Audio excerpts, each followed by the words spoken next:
And Brown Line Rose, the former Central Area, English, British, and WBO Intercontinental Champion and World Title Challenger. Don't really know how to follow that, mate, to be honest. It's a bit of an introduction there. I'm Michael Mcpherson, and this is... Welcome to the Lion's Den.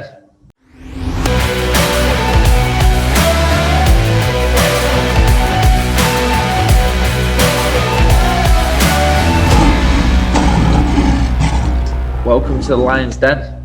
Good stuff. You've done that well, mate. You're like even though this is the first episode, you're like a pro there. You're a natural. You better tell them what's got coming up today on the first episode. Actually, first, I want to say to you, thanks for asking me to co-host this, because it's a bit of a privilege and a bit of an honour to do this for you. So we're looking forward to this. No, I appreciate you coming on, and I'm really looking forward to it.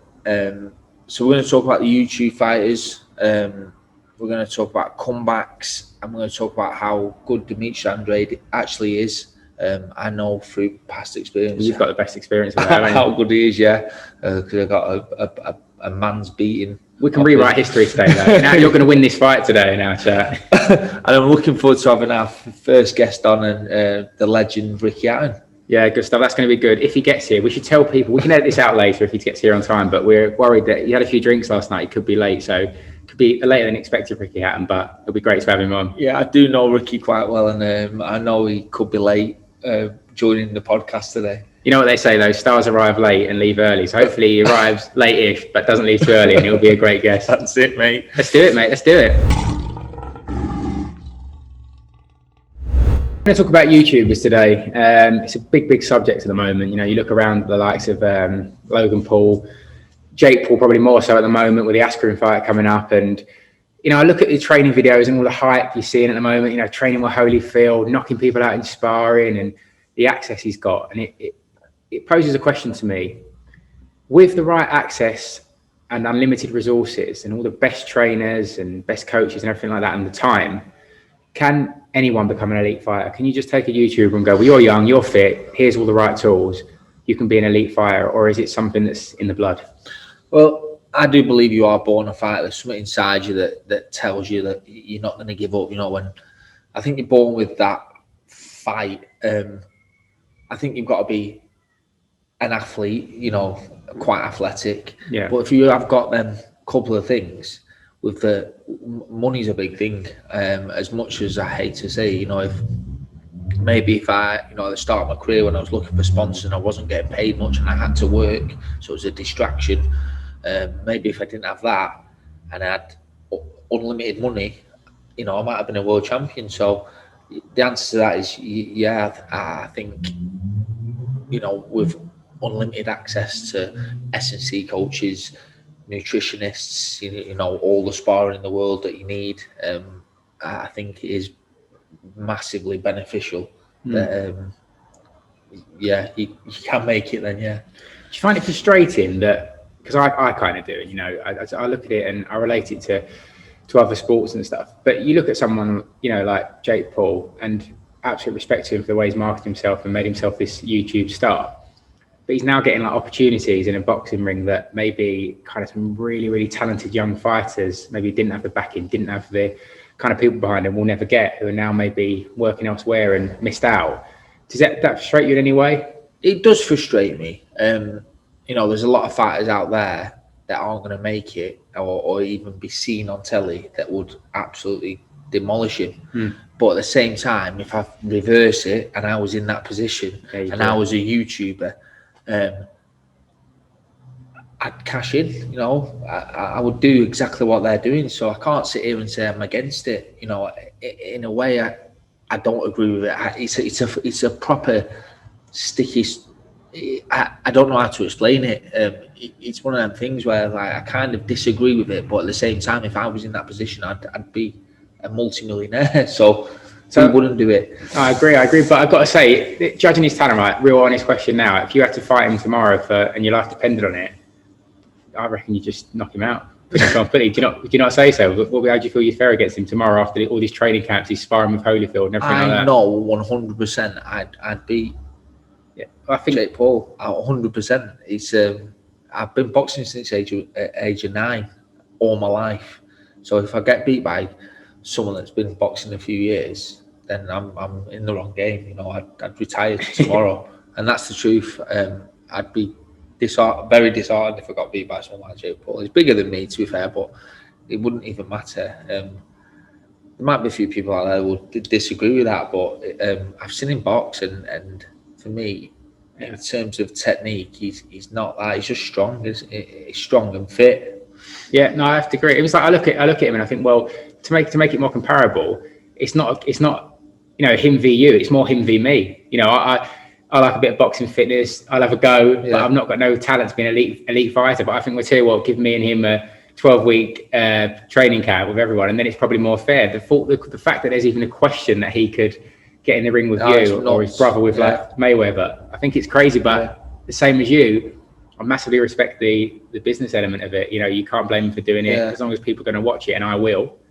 They'll keep doing it. And the thing is, he would never even get in the ring because he's a bigger star than me, which is mad because like I said, I've been fighting all my life. I've fought for a world title. I've fought on Sky Sports loads of times, but he's still a bigger star than me. So he don't have a clue who I am. It's just like skyrocketed. We'll make him aware. We'll call him out. This is you now calling him out. He's had loads of people call him out. How do you reckon he'll get on again, Askren? I think that's just been set up for him to be a UFC fighter, basically. He's definitely been handpicked, Askren. So if he was having a roll around with Askren and it was an MMA fight, be a totally different story. But Askren's not the best on his feet, is he? You don't see many fighters get stopped on the feet within like 10, 20 seconds, which is what's happened to him. So for me, they pick wisely. Again, I don't disagree. If you've got the money and you've got the stardom, then that's what happens. So I think he'll punch his head in. I think it's going to go that way. But then let's say he wins that one. Let's jump ahead, which I like doing. And then you see the next one coming, which could be him and Conor McGregor. Yeah. Surely Conor McGregor. I want to see. That I want to pay money to see, just because I think Conor McGregor is going to completely destroy him. Yeah, I think Conor McGregor wins, but he's a lot bigger and a lot stronger. But technically, Conor McGregor is so much further in front. Conor McGregor would win that fight, in my opinion. I don't think no one resented it with McGregor, because even though he come in and he questioned boxing and stuff, I think everyone who knows anything about boxing knew that Mayweather was going to beat him, comfortably whenever he wanted, really. But I still think Mayweather's history in the UFC, what he'd achieved, and the fact that he'd had a boxing history as well as a decent amateur and knew how to hold his hands up, you kind of felt, well, I'll watch this. I've earned his right. I think there's a difference between him and, again, like a Jake or a Logan Paul. But yeah, I'd like to see it. I mean, we're all glued to it, aren't we? We're all watching it. So as long as we're going to do that, as long as we're going to watch it, they're going to keep doing it. It's mad because we all slag it off like, oh, why is he fighting him? And then next thing, we've paid to watch it. Yeah, here's my 30 quid. But then you talk about it the other way, right? So I was going to lead on to that. And they've been talking for now the last year, and it's now getting a bit more prominent that Dillian Whyte might cross over. Now, I know Dillian Whyte started as a kickboxer, but if he crossed over into UFC, would a UFC purist be saying the same things as we said about Conor McGregor and Mayweather? Would he be saying, well, he's got no right to cross over? I don't think so, because a lot of boxers that haven't made it end up becoming, and that's no disrespect to, I've spoke to MMA fighters myself, I've trained with them, and they have said, listen, I was just a shit boxer. I wasn't a very good boxer, so that's why I did MMA, because we have got to be really good technically, where sometimes the MMA fighters haven't got that, but they're good all-rounders. They're strong, they can grapple, they can kick. I wouldn't have a clue how to. I can't even kick a football. That's a different ball game, but I don't think they're going away. I think it's going to be a big part of where we are with boxing. And now I think these crossover events, whether it be YouTubers, whether it be UFC versus boxing, I think there's something that's around, and maybe it might do good bit of justice and good for both sports. That's what you've got to hope. But I think they're here for the foreseeable. Of course, and I mean, people that don't agree with it, a lot of people that don't agree with it are threatening to fight these people. So in a way, they're looking to share the ring with someone that they don't agree should be in the ring to get that stardom. So I think I agree with it. In a way, I do agree with it. Yeah, me too. And it brings us on to the next thing, we talk about today, and the comebacks, which almost has the same feel about it. What's the difference? We see Mike Tyson getting in the ring with Roy Jones Jr. and, realistically, it wasn't. I loved it, by the way. I watched Tyson fight till he's 106, but it it wasn't a proper fight. It was a glorified sparring session, but we'll watch it. And, you know, now you've got De La Hoya coming back, you've got Holyfield, Tyson, you know, what's your thoughts on those kind of stuff? I think it's good to see, you know, I know that they're past the best, but it is an exhibition, you know, there's no winner, is there? So, it's good to see them back in the ring, isn't it? Like, you've seen them in the past, and it's just good to see them again. So yeah, I agree with that. You know, I think it's good for the fans. You know, that have supported them. You know, everyone has the one boxer that they love, and I'm sure it's one of them. And so when you see them in the ring, it's just good to see them back in there and doing what they love. Yeah, I agree. I said this to someone earlier. I was, you know, saying that I know it's different because you're getting punched in the face, so it's a much different, you know, situation. But you look at like golf or tennis, you know, things like that. You've got like Legends tours. I mean, you know, golfers. You look at the Masters that's been on, you know, last week, and you look at that, and you've got Jack Nicklaus, the greatest ever on the tee at 81, hitting a tee shot, and he's honoured in some way. And I think we have to look at it with boxers as the same thing. It's a short career. You could be, whether it be 30, 35, 40. You've got the rest of your life. So the fact that they can still go on in these exhibition type formats, which is maybe a little bit safer, but it's great for them. It's great for us. We can still get to see it. So so credit to them, you know, the fact that a 50-year-old man can get in that sort of shape at that age, you know, and it's a good example to set. Mike Tyson at 54. Bloody hell, that's not someone I'd like to get in the ring with. No, not at all. He's in great shape, isn't he? He's an animal, and Holyfield too. So that'll be an interesting one. But we've got Ricky coming on later. It'd be interesting to see what his thoughts are on it, and see if we can tempt him back into the ring. I can't say he's doing a lot of running though. He's hitting the bag every day, and he's running. Yeah, if you go by his Instagram story, he's as fit as he's ever been now. He just can't get past that chippy without on the run. I'll let you say that, Jim, not me. How are you, Ricky? Okay? Yeah, good, mate. Yourself? Yeah, good, mate. Well, thanks for being the first guest. Welcome to the Lion's Den. Pleasure, mate. I appreciate it. Ricky, thanks for coming on. Like Brian says, absolute honour to have you on the first episode. We were looking back at your incredible career, and you know, you think about all the world titles and stuff like that, and the great wins. Maybe this wasn't the best night in the ring, but I think back to the weigh-in in Vegas with you and Mayweather, and the complete hysteria you caused there, and all your fans piling in. And when you were shouting out, "Who do you want to win, Floyd?" and everyone was going, "No," and "Who do you want to win, me?" and they were going, "Yes." And it's just incredible. And I wondered, that fan connection you've always had, is that something that came naturally to you, or did you work on that? Was you conscious on building that connection? No, I think it always come naturally to me because people used to like my style of fighting. When I was very attacking, I was a body puncher. You know, it's the type of, you know, I always went for the knockout. So I was always going to have a fan base, but I think it's because of the lad I am. I'm a little Manchester scroll town. Do you know what I mean? I just go to the pub for a pint with my mates. I play darts with the local darts team. We go and stand on the terrace to watch City, you know, and I'm no different to people that come support me can relate to me because I'm no different even today where life has changed so much for me.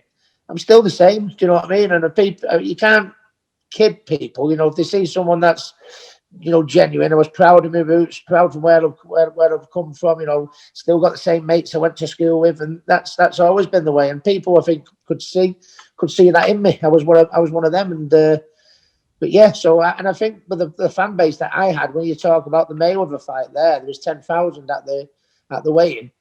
I think that's made weigh-ins an occasion now. Do you know what I mean? No one used to go to the weigh-ins, but since the Mayweather one and all them turned up, I think everyone's gone, wow. And I think that was the start of weigh-ins being a feature of the actual fight week. Yeah. Yeah, there's no one that did it like you though. Like you see weigh-ins in Vegas now, but there's no one that's took the fans that you took. And don't forget the old 10,000 thought there's no way he's going to make 10 stone here. So that's why they turned up. Seriously, it was unbelievable what you did, you know, and the support that you had, Ricky, was amazing. And like you said, it was because you literally just sit and have a pint with anyone in the pub. You was the people's champ. You weren't just the champion; you was a people's champ. It was amazing what you did and the support that you had.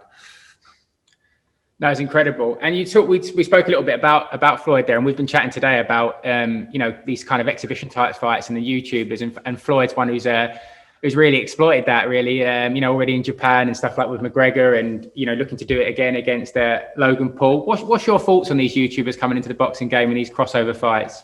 I was very sceptical, to be honest, first when Roy Jones and Mike Tyson did the first one, wasn't it? And I thought to myself, knowing Mike Tyson, how we know Mike Tyson, I thought to myself, this could be an absolute disaster. This, you know what I mean? But it was what it was. It was entertaining, wasn't it? Seeing two all-time greats, go through, a competitive sparring session, if that's what you call it. They are exhibitions, and I think they work. I think they like it. I think it works, to be honest. And there's a few more doing it. I think I read that Marquez is doing one against Cotto. For a competitive sparring session, I think we'd pay to watch that all day long, wouldn't it? Just going back over old memories, seeing the greats. Even if it is an exhibition. So I'm all for that. But the YouTubers, well, come on, give me a break. You know what I mean? What's they talking about? Yeah, you've seen past boxing champions and former world champions. Yeah, but YouTubers, it's not man. You know what I mean? It makes a little bit of a mockery of our sport, I think, because if you remember, it wasn't so long ago where people were saying there's too many weight divisions and there's too many belts, and now what we've got now, we've got all the belts, all the weights, catch sports, YouTubers fighting professional boxers. It's a joke, really. I know we're in the entertainment business, and no one tried to entertain more than myself. But yeah, I think for them old former champions and them great champions of old having an exhibition bout, I think it's great. I think it's really great. The YouTubers, I think that Logan Paul, what a clown he's playing at him, and I don't know what he's. I don't know what he thinks he's doing, but no, and hopefully there's going to be some more of these exhibition bouts, and I'm looking forward to them. We're going to see you in one, Ricky. Well, to be honest, I train my professional boxers, don't we? I train them every day. If you watch me on my social media, I'm running every day, so I'm in shape. If anybody wanted to have a dance around the ring with me for an exhibition, I'd do it, no problem. I'd just do a 10-week, 12-week little training camp, get rid of my belly, and I'd be able to breeze through that, and it'd be I guess it'd be really enjoyable. Yeah. When you're out running, Ricky, you still stop at the chippy on the way? Yeah. I used to stop at the pub first, but the pubs are shut now, but they're open again tomorrow. But the chippy. But I put that on me Instagram one time when he passed the chippy, and I ran in and I was only messing about. I ran in and went, "Give us a chip, butty, please, for Christ's sake." And she said, "That's how bad my reputation is." She said, "Make you one." I went, "I'm only joking, love," but no, it's. I've been trying to do things like that on my Instagram, trying to, I'm always like that. I'm a bit of a practical joker, having a laugh, and it's been tough times for everyone. So I think I've kept everyone entertained on me social media during the lockdown. I like to think, I also tried, keeping busy with my runs, for people with mental health, because, we can't go to the gym. Well, we can as of Monday, but not been able to go to the gym, not been able to go to the pub, not been able to see friends. And I know a lot of people have struggled. I even lost my cousin Stephen 4 weeks into lockdown. Stephen sadly hung himself. So that's what I try to do on my social media: make people laugh and just try to inspire people. That might be struggling, because even if you haven't got mental health, I think there's a few that might have ended up with it due to this nightmare. It's been absolutely a horrific time, hasn't it?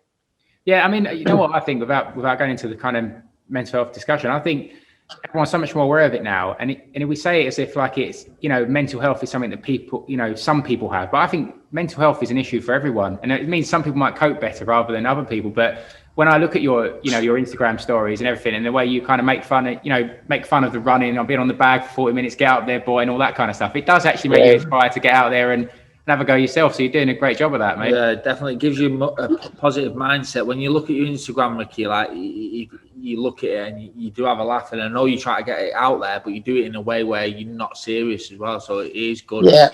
Yeah, it's a very serious thing, because it's like when I had it and I was depressed and suicidal and in my bad days, nobody could see it. You know, it's an illness that nobody can see. There's not like a mark or a scratch or, you know, a wart or anything like that. You can't see it. And, you know, nobody, especially in fellas, nobody wants to turn around and say, please help me, I'm crying every day. You don't do it. So, you know, so there's people out there and we don't even know they've got it.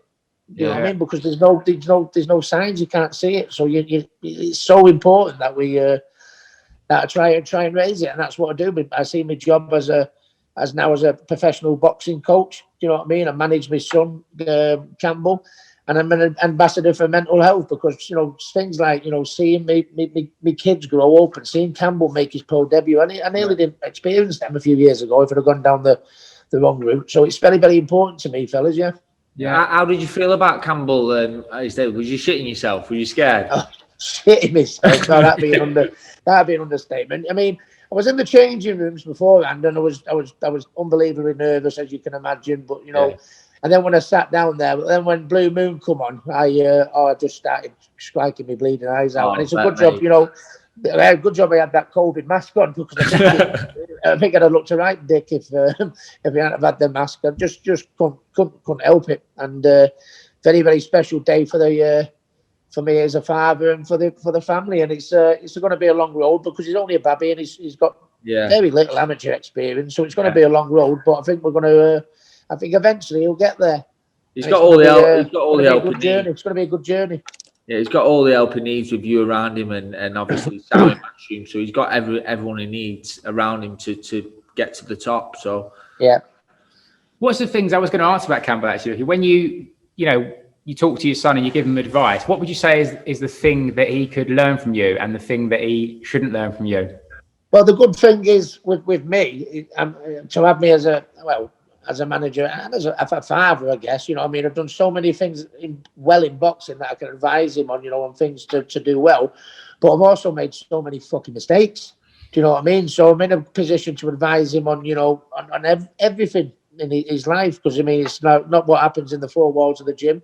It's also what happens on the floor, you know, when he leaves the gym, innit? You know, when he's in his social life and everything like that. And I've got to, you know, for my sins, you know, I've done everything, pretty much everything in my life, right or wrong. So I'm in a good position to advise him. But he's very dedicated. He's, you know, he's like, he looks like me, he talks like me, he's into all the things I am, except drinking, you know, which is a good. Does he not have a drink, Ricky? No. Pardon? Does he not have a drink?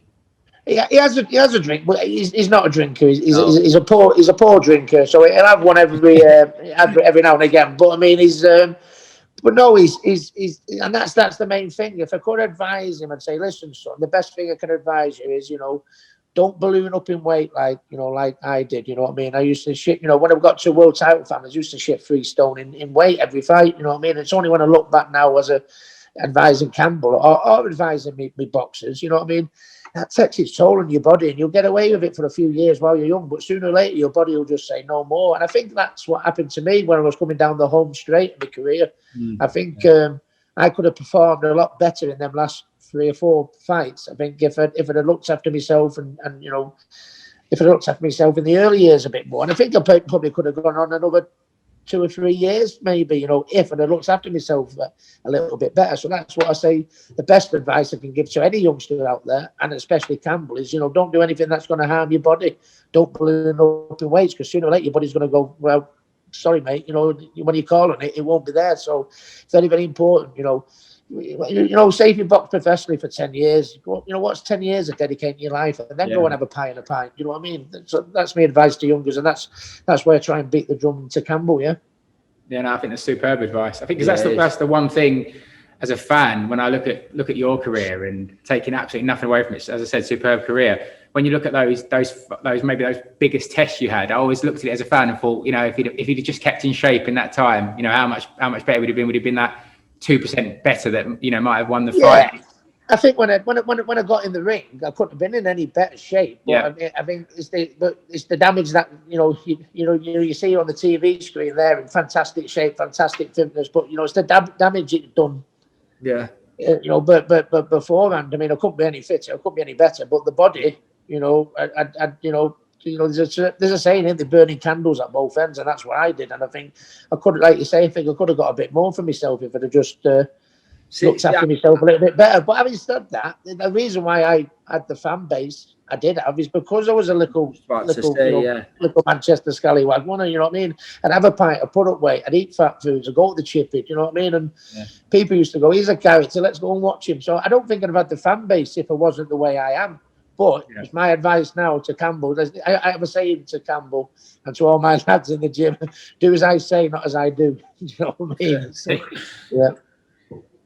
that's what I was going to say. I was going to put in there and say, without you putting on that weight and going for a drink in the pub, and you wouldn't have had that fan base. So you can see it both sides. There's no way you can regret what you did because of that. Because without that, you wouldn't have had the fan base. I wouldn't change anything for the world, right? But if I'm going to give, if professional boxers and lads are putting their careers in my hands, you know what I mean, and Campbell's asking me for advice, it's a no-no.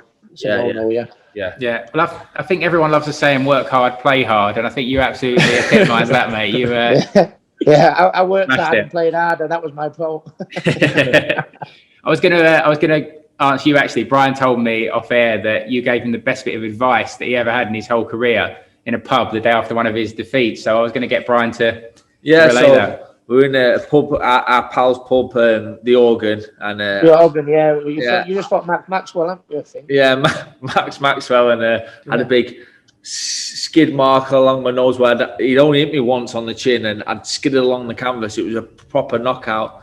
And Ricky said, "Listen, it happens to us all. You know, I got knocked out by Pacquiao," and I was like, "Come on, Rick, fucking hell. There's a slight difference between Manny Pacquiao and Max Maxwell." Do you know what I mean? But it was the best advice you ever gave me because I did all right after it, Rick. I did all right. Yeah, there's a difference. Your nose, fell across the floor, and mine bounced off the head. But no, it is. And look what you did, right? You know what I mean? You went on to, to be a British champion. Lonsdale belt in front of you there. Now it's, that's, before I dreamt of becoming a world champion like we all did. But the first thing I wanted was that Lonsdale belt before I did anything. And, you got the Lonsdale belt, fought in New York, for the world title. You're going to go fight in Vegas. And you know what I mean? And it's because, and it's like, Campbell might have a few speed bumps, early on in his career. And I'd say, listen, it's not where you start in this game, it's where you end up. You know what I mean? And as long as you take defeats and knockbacks on board, you can push it to the side, take the feedback on board and move forward.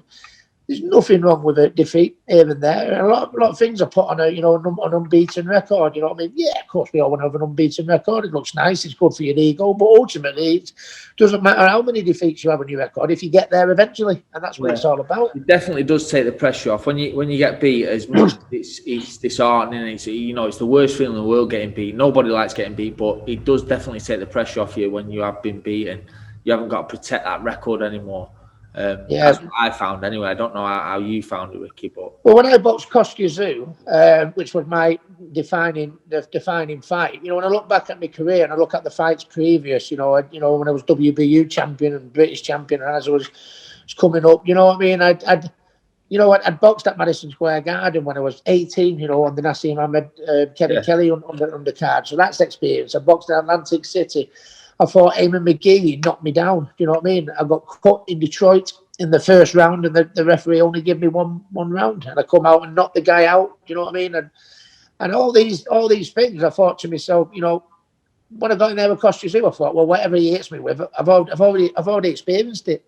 Yeah. Do you know what I mean? So it's not going to be. I mean, imagine if you were like 26 fights unbeaten and then you get cracked for the first time. Whoa, what's all that about? So and it's all them learning fights. Whether you win unbeaten, like I was unbeaten, but there was obstacles and things happening, so that when the big tests come, I was prepared. I was ready because I'd experienced everything, and and that's the way you've got to look at a defeat. Because you get a defeat and everything, if you can take it on board, you know the score. Then don't you? You know what it's all about more, and you move forward. And it's I think a couple of examples. Anthony Crawler, he lost a 6th rounder in his early career when I used to promote Anthony, and then he got beat by Derry Matthews for the British title. Do you know what I mean? He got stopped by Derry for the British title. Yeah. Ended up becoming world champion and boxed some of the best pound-for-pound fighters in the world, like Linares and Lomachenko. Do you know what I mean? And he's had 2 defeats. He lost a 6th rounder. So you just not got to let it up, and that's the advice I give you in the organ. Yeah. It was really good about it. And, mate, I listened to it, and like I say, I went on and succeeded in my own way. You know, all I wanted was a British title, and then I went on to fight in New York for the world title. So for me, that was a dream come true. Yeah. Itself. That's superb stuff. I mean, we've only touched on your career today, Ricky, and we could talk for hours about it. But I wanted to ask you before you go. You've had an incredible career, like we said, world titles, fighting all over the world. When you look back at it, what's the best moment, the moment that you really have to pinch yourself and go, if I could relive that forever, you know, that's the moment that defined my career? I think there were so many good fights. You talk about the Mayweather fight, the Pacquiao fight, two of the greatest of all time. You know, and until we come back, they were the only two that beat me. And even though they were defeats, you know, when I went and saw what they did after fighting me, you know, what Mayweather did after fighting me and me, Pacquiao, I was devastated at the time. But when I look back now, you know, and I sat in my armchair here now, you know, getting old and going grey, you know, I look back at it now with pride. Do you know what I mean? I got beat by Mayweather, but 40,000 fans went over to Las Vegas to watch me. 40,000 fans. 40,000 fans don't go to the World Cup. You know what I mean? It's incredible. So, City of Manchester Stadium, you know, 60,000 fans were at the City of Manchester Stadium when I fought Juan Lezcano. So there've been so many big nights. But I think the night will be when I beat Costa because I'd won the WBU title before that, made 15 defences, but that was like a fringe world title. But then I fought for the universally recognised, you know, world title, where not just fighting a world champion, the number one in my weight. Andy was actually, I think he was £2 for pound, you know, one of the greatest light welterweights of all time. And I think to myself, that's when he quit on the stool that night. And I think to myself, you know what, you know, you can be a world champion, but it doesn't mean you're the best in the world because there's 5 world champions now. You know what I mean? I beat the main one. He was universally recognised as the undisputed champion. And then, well, I said I wanted to be the best, and that was the night the dream came true. So I think there's so many great things to look back at my career with, but that's the one where whenever it comes on the TV every now and again, and I see myself, you know, me and Billy hug, and I fall over. I cry all the time, to be honest with you, all the time, because I just know what that felt at that time. It was unreal. Amazing. It was an amazing night. That, like you say, I can understand why that was your greatest moment.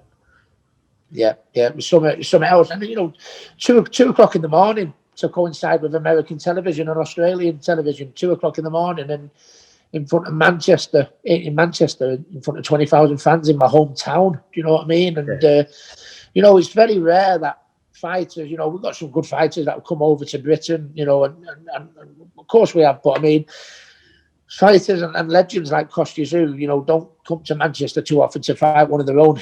You know what I mean? It was something, you know, and it brought a lot of business to the city. You know what I mean?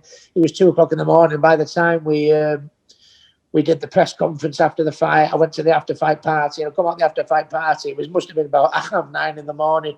And 9:30 in the morning, there's still people walking up Deansgate in Manchester singing, "There's only one Ricky Hatton." I think it'll be forever talked about in Manchester, and makes me feel so proud. Yeah, that's a night out I'd like to have been on. And no, definitely. It's been an incredible career, and one we've all been so privileged to follow. You know what, Ricky? I'd never been to any of your fights, and I'd never felt the atmosphere, but I came to the last one that you had, you know, when you made the comeback.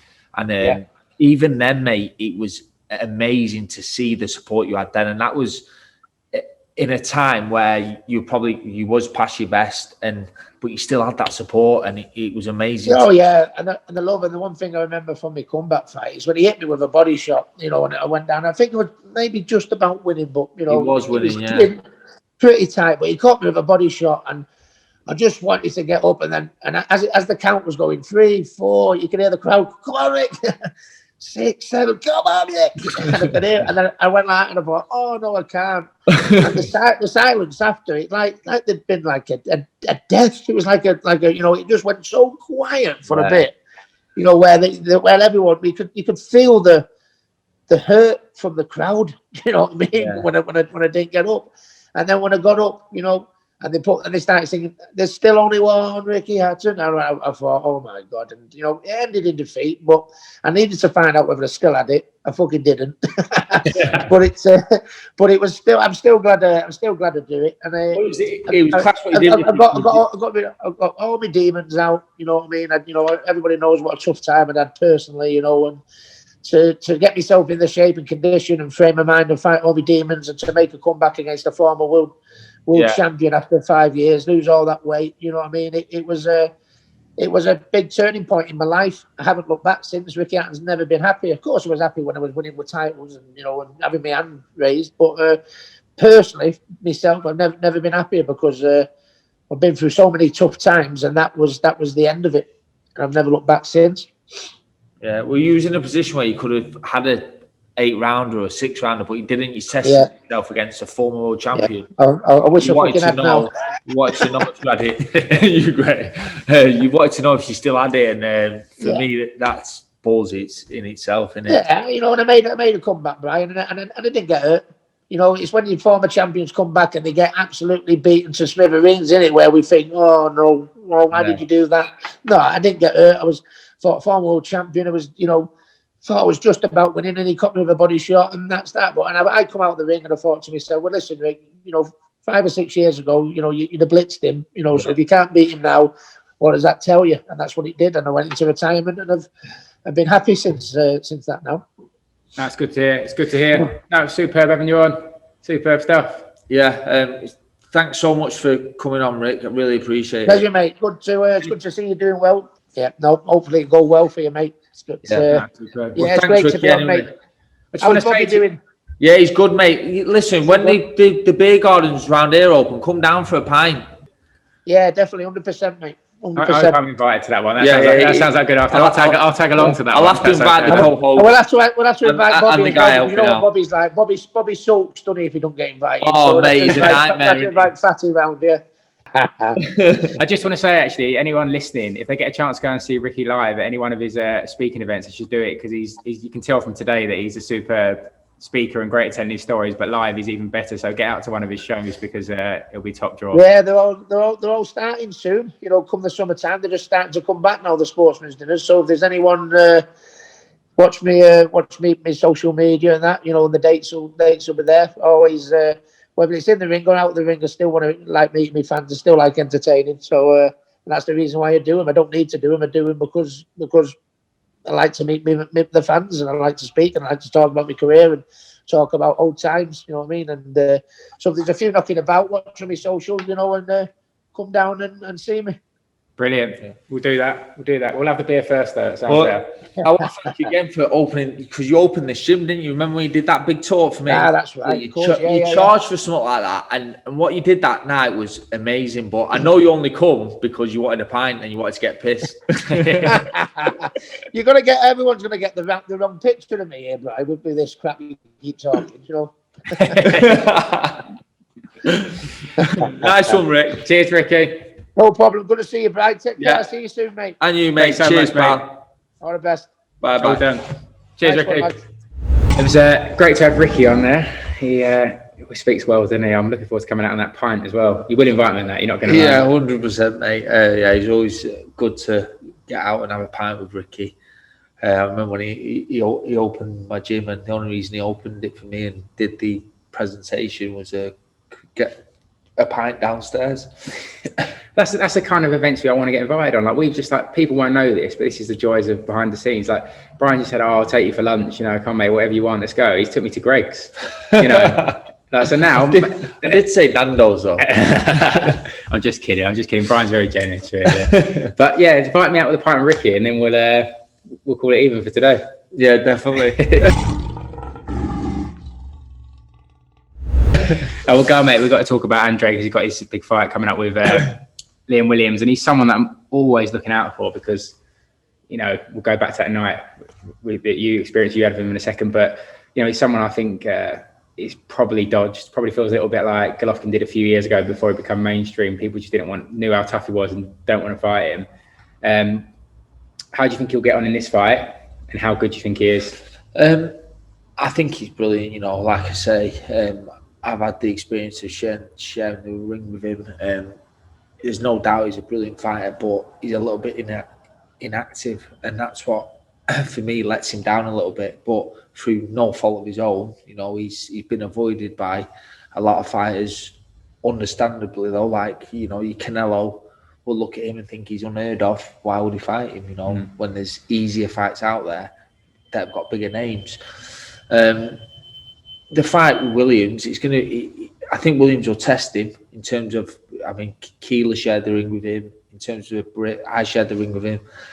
Williams, I think, will test him, but I don't think he's got enough to beat him. I'm sat here hoping that Williams does beat him. As a British supporter, I love to see the Brits going over to America and winning.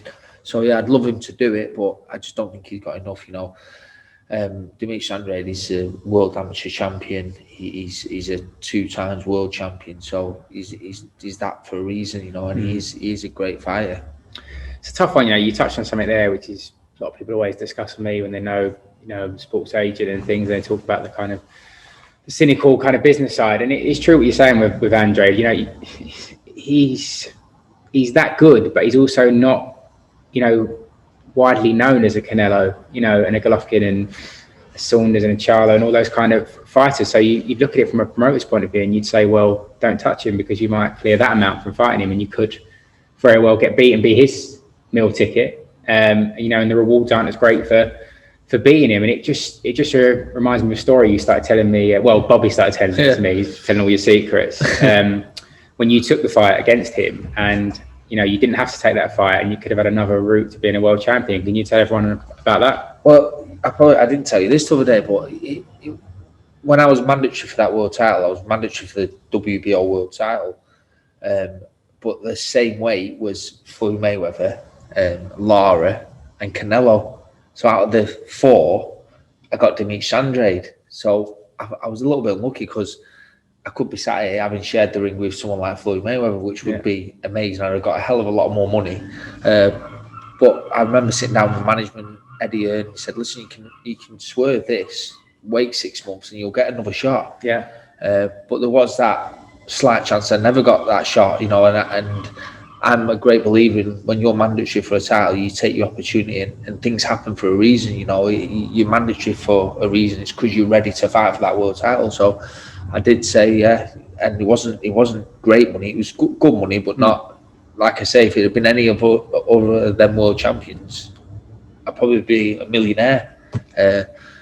So I took a lot less money, but I was mandatory for that world title, and I took my opportunity and fell short. But I don't regret it. Well, I do regret it. I'm lying out because the other day I said I do. So I do regret it in a way because, like I say, if I'd waited 6 months later, Liam Smith waited for Demetrius Andrade to be stripped to that world title and fought someone that was 50 odd in the world and become world champion. Fair play to him because he was managed correctly and he was managed right. And I could have done the same, but like I say, I'm still boxing and I've got no regrets.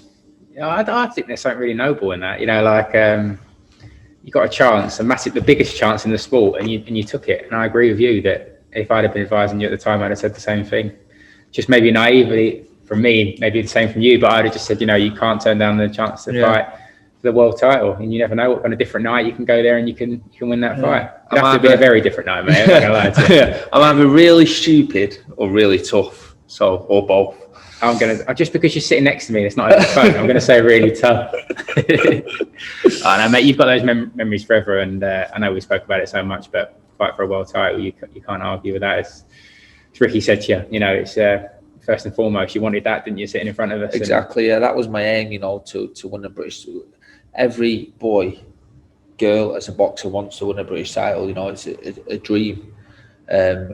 So when I achieved it, and then I defended it 3 times in 12 months, which it was just a role, and I took it fight by fight. So in the mix of all that, I got an ex-world champion over, knocked him out. I was thinking, wow, what's going on here? Then next thing I'm in with another ex-world champion, Alcine, selling out Winter Gardens, beat him, and then I got the chance, final eliminated for the world title, and I was like, I can't believe this is happening. And then I won that. you know, I was just like, this is unbelievable. So I was literally living a dream, and that's why I'm going into that world title fight. I really thought I was going to win until he started hitting me.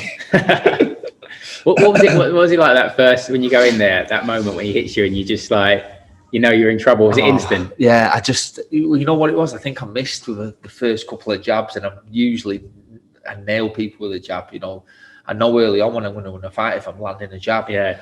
I always say that. I always know I'm going to win a fight within the first 10, 20 seconds. But honestly, when I started missing the jab, I thought, oh shit, it's going to be a tough night, this. And then obviously, I don't think I hit him. I can't find a picture online of me hitting him. You know, that's why you'd never see me try. If anyone at home listening, if you can find one, there's a huge reward. Brian's willing to pay 10,000 English pounds for a picture of him hitting Dimitri Andre. Mate, that being said about him, you know, how far does he go? I know you said he'll win this. You know, does he go on? Does he become unified? Does he become one of the boxing world's biggest stars, or does he still become a man who's, you know, respected but on the periphery? I don't think he does, because, like I say, he's avoided because he's a slick southpaw. You're never gonna, even if you beat someone like Dimitri Andre, you won't look good doing it. You know, you'll have to scrap your way to it. It won't be a good fight. So he'll be avoided. You know, no one wants to fight him. So I don't think he will go down as a great, which is such a shame and a bit shit for me, really, because I wanted him to clear up. We want him to become one of the best ever, don't we? And then we can just say you're only beaten by the best one. And I thought he did at the time. When he walloped me, I was thinking he's going to go on to great things. But then when he was inactive, I was thinking, come on, just fight someone like Canelo and beat him. Make me look a little bit better. But yeah, hopefully he still gets them nights. Actually, one thing I've got to answer, we've talked about Andrew, but, you know, when you said about the other options you had, do you think you'd have fared better against Mayweather than you would have done against? You know what? I'm not just saying. I don't think for 1 minute I would have beat Mayweather or Canelo, but I do think I would have done better. Yeah. Just style wise, you know, it would have been a boxing match. You know, I would have got my head boxed off, but at the same time, it would have been a boxing match. Whereas with Dimitri Andre, I mean, I don't like southpaws anyway, slick southpaws. So yeah, it was always going to be a hard. The only times really I got beat as an amateur was by southpaws, so it was always going to be a tough night for me. You took it anyway, mate. You had a go. You threw the dice, fought for a world title, and that was. You say that with a smirk on your face. Oh, mate, I wouldn't do it. I couldn't do it. I've never even fought for, like, you know, a local title. No, it's top stuff. That's it, mate. Absolutely thrown by that. It's enjoyable, wasn't it? I really enjoyed it. It was good. It does fly though. It's like you sat talking about boxing to your mates. It's like we've been here for like 12 hours, really. It's like it's been hell. It's been terrible. Brian's put me through hell. No, it's been really, really good. And like I said before, mate, thanks so much for asking me to do this with you. And thanks to everyone who's listening. And we've got some more great guests coming up. Some more Brian's friends in the boxing world and some people we both know. And it's going to be great. And we'll be announcing those via our Instagram page, which I hope you can all follow, the Lions Den podcast. On there, you can find the links to our YouTube channel, our Spotify, and our Apple Pods page. So, yeah, give us a follow. Keep listening. Keep enjoying it. Thanks a lot. Thanks for joining us at the Lions Den. I really appreciate it. Good stuff. Well done, mate.